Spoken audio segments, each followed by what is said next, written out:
ओम शांति।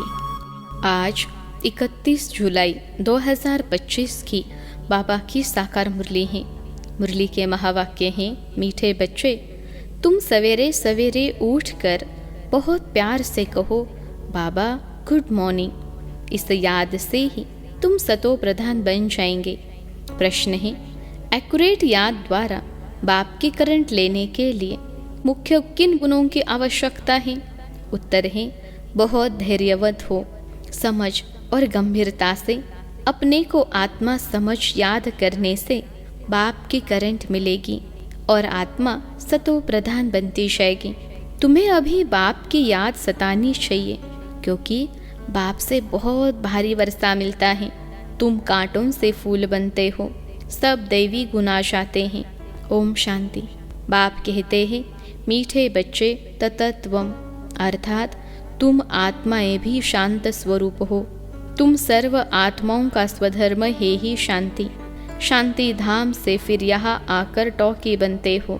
यह कर्मेंद्रियां तुमको मिलती है पाठ बजाने के लिए।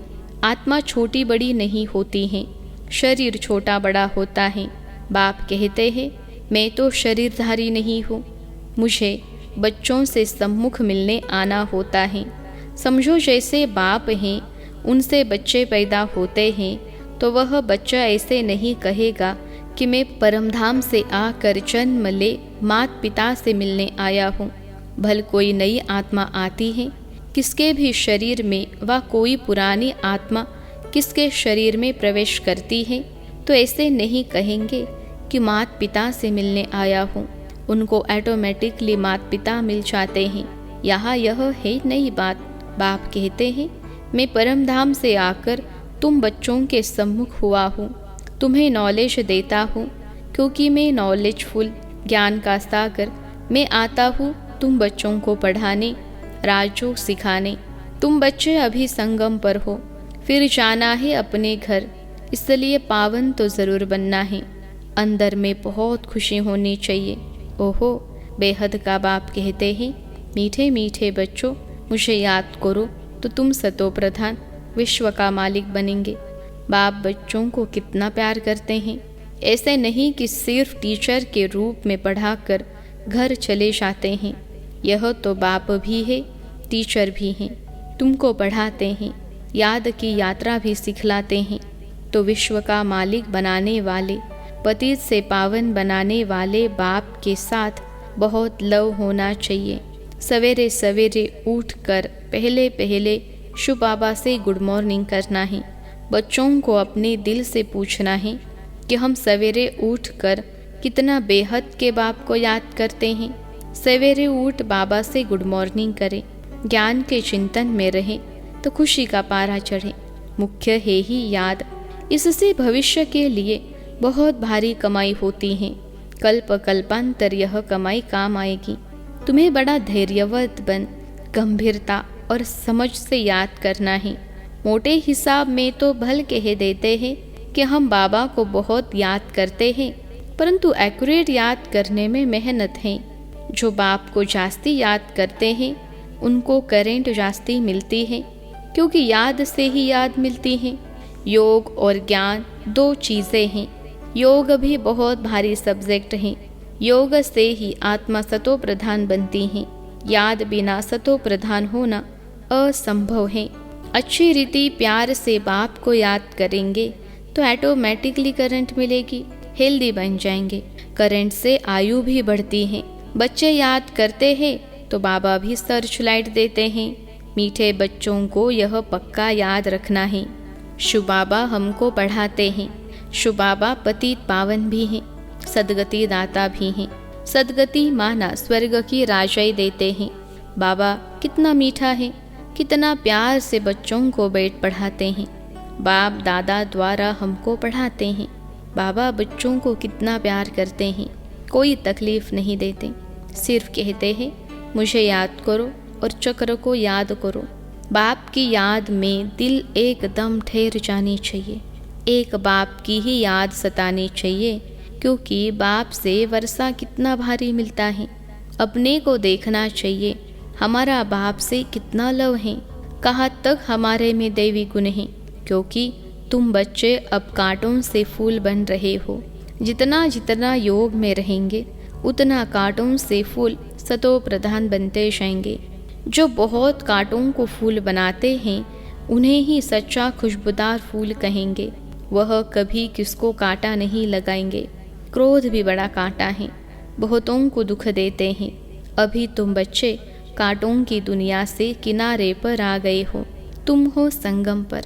जैसे माली फूलों को अलग पॉट यानी बर्तन में निकाल रखते हैं, वैसे ही तुम फूलों को भी अब संगम युगी पॉट में अलग रखा हुआ है। फिर तुम फूल स्वर्ग में चले जाएंगे।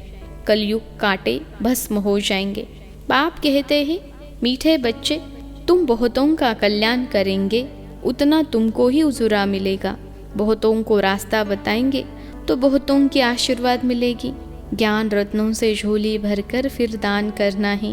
ज्ञान सागर तुमको रत्नों की थालियाँ भर भर कर देते हैं। जो उसका दान करते हैं वही सबको प्यारे लगते हैं। बच्चों के अंदर में कितनी खुशी होनी चाहिए। सेंसिबल बच्चे जो होंगे वह तो कहेंगे हम बाबा से पूरा ही वर्षा लेंगे, एकदम चटक पड़ेंगे। बाप से बहुत लव रहेगा क्योंकि जानते हैं प्राण देने वाला बाप मिला है। नॉलेज का वरदान देते हैं जिससे हम क्या से क्या बन जाते हैं। इनसॉल्वेंट से सॉल्वेंट बन जाते हैं। इतना भंडारा भरपूर कर देते हैं। जितना बाप को याद करेंगे उतना लव रहेगा, कशिश होगी। सुई साफ होती है तो चुंबक तरफ खींच जाती है ना। बाप की याद से कट निकलती जाएगी। एक बाप के सिवाय और कोई याद न आए। बाप समझाते हैं, मीठे बच्चे गफलत मत करो, स्वदर्शन चक्रधारी बनो, लाइट हाउस बनो। स्वदर्शन चक्रधारी बनने की प्रैक्टिस अच्छी हो जाएगी तो फिर तुम जैसे ज्ञान का सागर हो जाएंगे। जैसे स्टूडेंट पढ़कर टीचर बन जाते हैं ना, तुम्हारा धंधा ही यह है। सबको स्वदर्शन चक्रधारी बनाओ, तब ही चक्रवर्ती राजा रानी बनेंगे। बाप कहते हैं, बच्चे तुम्हारे बिगर हमको भी जैसे बेआरामी होती हैं। जब समय होता है तो बेआरामी हो जाती है। बस अभी हम जाओ। बच्चे बहुत पुकारते हैं, बहुत दुखी हैं, तरस पड़ता है, इसलिए मैं आता हूँ तुम बच्चों को सब दुखों से छुड़ाने। अभी तुम बच्चों को घर चलना है, फिर वहाँ से तुम आपे ही सुखधाम चले जाएंगे। वहाँ मैं तुम्हारा साथी नहीं बनूंगा। अपनी अवस्था अनुसार तुम्हारी आत्मा चली जाएगी।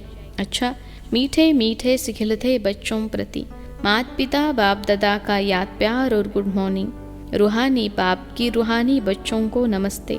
हम रूहानी बच्चों की सिखिलते रूहानी माता पिता बाप दादा को याद प्यार, गुड मॉर्निंग और नमस्ते बाबा नमस्ते। धारणा के लिए मुख्य सार पहली पॉइंट है, बाप की करंट ऑटोमेटिक लेने के लिए बहुत प्यार से बाप को याद करना है। यह याद ही हेल्दी बनाएगी। करंट लेने से ही आयु बढ़ेगी। याद से ही बाप की सर्च लाइट मिलेगी।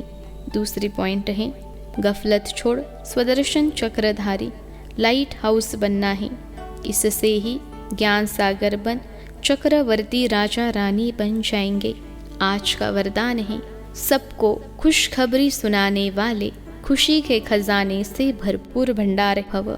सबको खुशखबरी सुनाने वाले खुशी के खजाने से भरपूर भंडार भव। विश्लेषण है, सदा अपने इस स्वरूप को सामने रखो कि हम खुशी के खजाने से भरपूर भंडार हैं। जो भी अनगिनत और अविनाशी खजाने मिले हैं उन खजानों को स्मृति में लाओ। खजानों को स्मृति में लाने से खुशी होगी और जहाँ खुशी है वहाँ सदा काल के लिए दुख दूर हो जाते हैं। खजानों की स्मृति से आत्मा समर्थ बन जाती है, व्यर्थ समाप्त हो जाता है। भरपूर आत्मा कभी हलचल में नहीं आती, वह स्वयं भी खुश रहती और दूसरों को भी खुशखबरी सुनाती है। आज का स्लोगन है, योग्य बनना है तो कर्म और योग का बैलेंस रखो। योग्य बनना है तो कर्म और योग का बैलेंस रखो।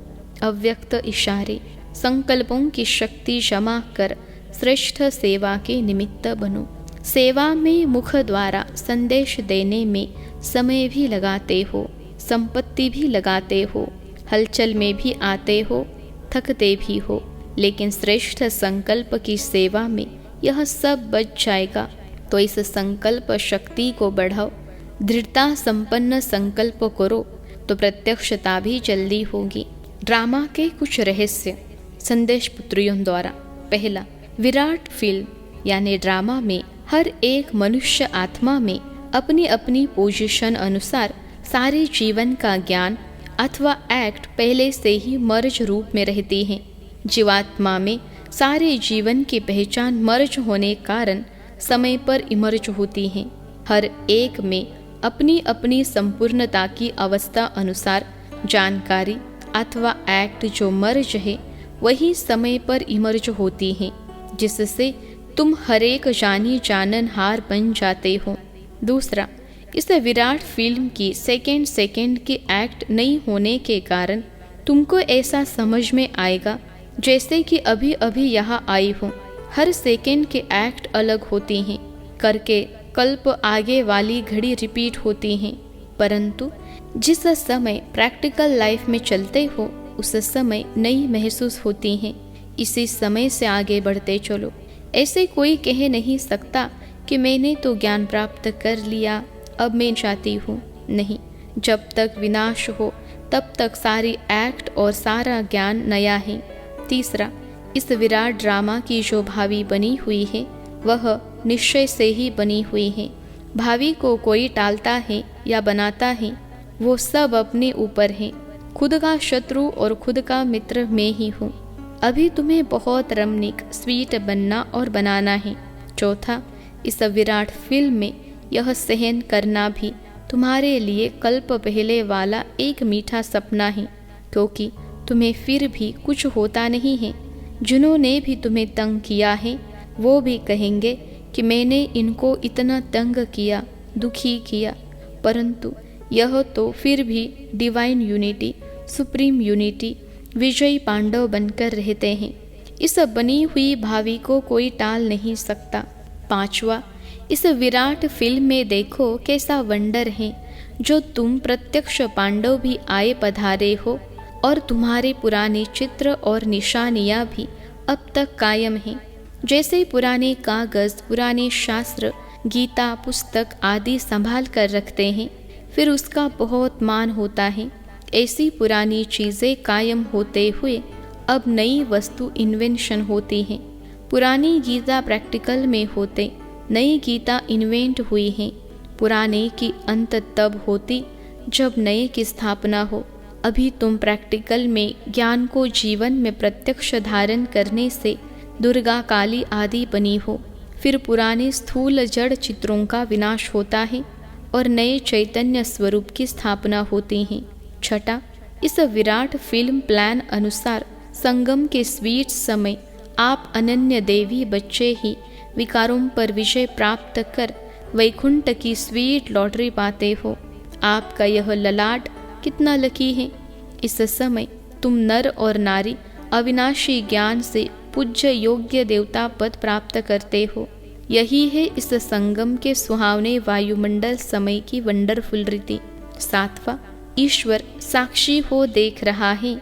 मैंने जिन एक्टर्स को अनेक गहनों भूषणों से श्रृंगार कर इस सृष्टि रूपी स्टेज पर डांस करने अर्थ भेजा था, वो कैसे एक्ट कर रहे हैं। मैंने अपने देवी बच्चों को गोल्डन मनी, सिल्वर मनी देकर कहा था कि यह भूषण, यह गहने पहनकर खुश मिजाज होकर साक्षी बन एक्ट भी करना और साक्षी हो इस खेल को भी देखना।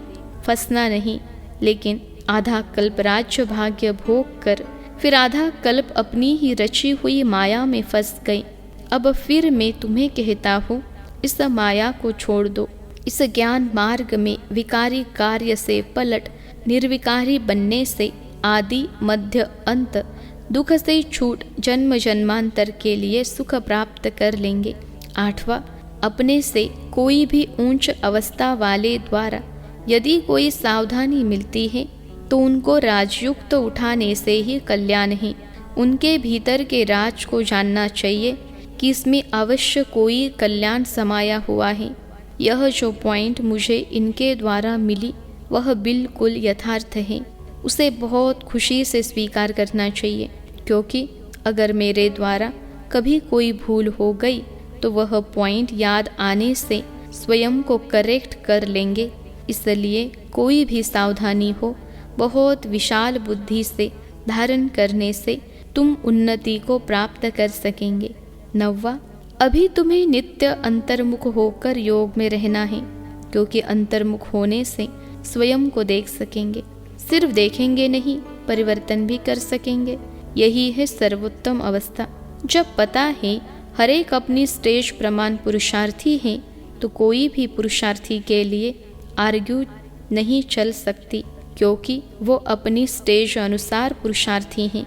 उनकी स्टेज को देख उनसे गुण उठाओ। अगर गुण नहीं उठा सकते तो उसे छोड़ दो। 10वां, तुम सदा अपने सर्वोत्तम लक्ष्य को सामने देख अपने को ही देखो। तुम हर एक व्यक्तिगत पुरुषार्थी हो। तुम अपने तरफ नजर रख आगे दौड़ते रहो। कोई भल क्या भी करता रहे, परंतु मैं अपने स्वरूप में स्थित रहूं, अन्य किसी को न देखो। अपने बुद्धि योग बल से मैं उसकी अवस्था को जान लूं। अंतर्मुखता की अवस्था से ही तुम अनेक परीक्षाओं से पास हो सकते हो। अच्छा, ओम शांति।